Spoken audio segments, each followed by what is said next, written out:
자, 이제 그 기계학습이 잘 동작하지 않을 때 우리가 해야 할 일에 대해서 좀 살펴보았는데요. 그것을 한번 정리해 보도록 하겠습니다. 즉, 우리가 학습 알고리즘을 지금 개발하고 있는데 잘 작동되지가 않을 때 어떻게 디버깅 할지, 그 디버깅 하는 것이 그 우리가 하는 그 행동이 무엇을 의미하는지를 정확히 알아야 되죠. 그 예를 들어서 다시 또 한번 주택가격 예측 문제입니다. 그리고 지금은 간단하게 하기 위해서 정규화된 선형회귀 문제로 풀고 있다고 생각해 봅시다. 그런데 새로운 자료 집합이 이제 들어왔는데 가설을 테스트해 봤더니 예측이 허용할 수 없을 정도로 큰 오류가 나타났어요. 그것을 우리가 J-테스트라고 얘기를 한다 그랬죠. 비용을, 테스트 자료에 대한 그 비용을 한번 검사해 봤다는 얘기죠. 자, 그럼 뭘 해야 될까요? 여러 가지가 있는데 하나씩 한번 점검을 해봅시다. 즉, 첫 번째, 만약에 우리가 이런 생각을 할 수 있을 겁니다. 더 많은 훈련 자료를 얻으면 좋아질 거다. 맞습니다. 그런데 이거는 어떤 경우에 문제를 푸는 거냐면 하이 바이어스 문제를 해결하는 겁니다. 앞에서 얘기했듯이 하이 바이어스 같은 경우에는 훈련 자료가 더 많아지면 그 J 오브 CV가 우리가 점점 또는 J 오브 그 테스트가 점점 작아질 거라는 것을 우리가 알 수 있었죠. 바로 그런 그 맥락에서 이해하시면 되고요. 두 번째, 그 특징 세트가 너무 큰가 보다. 이거 특징 세트를 좀 줄여보자. 더 작은, 즉 이 세타의 그런 개수를 우리가 줄여나가는 겁니다. 그 특징 그것은 뭘 푸는 거냐면 역시 이거는 높은 분산 문제, 하이 베리어스 문제를 푼다고 생각하시면 됩니다. 더 단순한 모델을 만들어 나가는 거죠. 만약에 그 반대의 경우는 뭘까요? 특징을 추가하는 거죠. 추가 특징을 사용해 보자. 당연히 이거는 반대인데, 즉 넘버 오브 세타의 개수를 오히려 늘려보자는 거죠. 그러면 어떻게 됩니까? 그거는 바이어스 문제를 해결하는 겁니다. 즉 그 우리가 생각하는 그 하이퍼세시스의 모양을 좀 더 복잡하게 만들어가는 거죠. 그러면은 이 바이어스 문제가 해결될 겁니다. 그리고 때때로 이런 것을 할 수도 있죠. 다항식에서 고차항, 즉 x의 제곱, x의 3제곱, 고차항 특징을 추가하는 것, 이것도 역시 바이어스 문제를 해결하는 겁니다. 즉 고차항이 들어간다는 얘기는 모델이 점점 복잡해지는 거니까 베리언스 쪽으로 이동한다고 생각하시면 되죠. 그리고 람다, 그 레귤러라이제이션 문제를 풀 때, 정규화된 문제를 풀 때 이 람다를 증가시킬지 감소시킬지인데, 감소시키는, 낮추는 건 뭡니까? 이거는 바이어스 문제를 해결하는 겁니다. 즉 이 람다 자체가 너무 크면은 우리가 바이어스 문제를 갖기 때문에 그것을 작게 한다는 얘기는 이걸 바이어스 문제를 해결하는 그런 해결책으로 볼 수 있고요.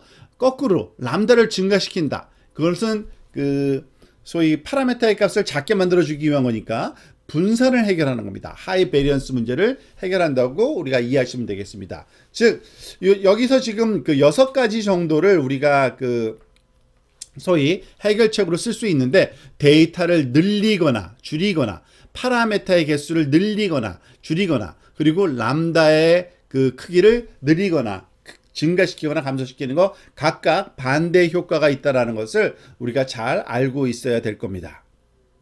우리가 그 선형 회귀 문제 또는 로지스틱 회귀 문제에서의 그 파라메타들 조절하는 방법에 대한, 그리고 그 튠업 하는 거에 대해서 얘기를 했는데요. 사실 실제로 더 많이 쓰이는 그 신경망, 그 기계학습 알고리즘은 신경망입니다, 사실은. 그래서 신경망 경우에는 그럼 어떻게 해야 되는지 결국엔 똑같은 그런 맥락에서 우리가 이해할 수가 있습니다. 신경망의 크기가 이와 같이 작은 경우가 있고요, 큰 경우가 있습니다. 신경망 데이터가 이렇게 신경망 데이터가 작은 경우에는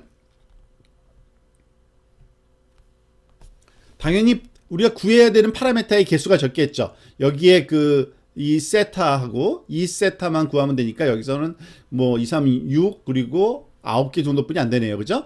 그 파라메타가 적다는 얘기예요. 구할 수 있는. 근데 그 얘기는 뭐냐면 언더핏의 경향이 있는 거죠. 즉 넘버 오브 세타가 굉장히 작은 경우에 해당되기 때문에 언더피팅이 일어나고, 사실 계산은 굉장히 간단하고 좋을 겁니다. 그렇지만은 그 결국엔 잘 안 맞는 거죠. 미적합 그런 그 영향을 받기 때문에. 그럼 만약에 더 큰 신경망을 쓴다는 건 뭘까요? 여기서 보다시피 우리가 구해야 될 이 시타의 그런 그 개수가 엄청나게 늘어날 겁니다. 그죠? 여기도 하나, 여기도 하나, 여기도 하나, 그리고 각각의 그 세타를 구성하는 그 매트릭스의 엘리멘트의 개수도 엄청나게 많을 거예요. 그런데 이 얘기는 뭐냐면 파라메타가 증가한 겁니다. 즉 그 얘기는 뭐냐면 number of 세타가 우리가 증가했다고 볼 수 있고, 이거는 결국엔 과적한 문제에 우리가 피해를 받을 수가 있습니다. 오버피팅. 그리고 사실 계산도 좀 비싸고요. 그래서 이것을 좀 해결하기 위해서는 당연히 정규화 시켜서 정규화 파라메터를 쓰기도 하고, 사실은 그 뉴럴 네트워크에서 쓰는 방법이 또 드롭 아웃이라 그래서 조금 리니어 리그레션과 로지스틱 리그레션에서 사용하는 것과는 좀 다른 방식의 그러한 그 정규화 방식이 있습니다. 그 정규화 방법을 써서 이 과적합을 피할 수 있는 방법을 우리가 또 생각을 해야 되겠죠.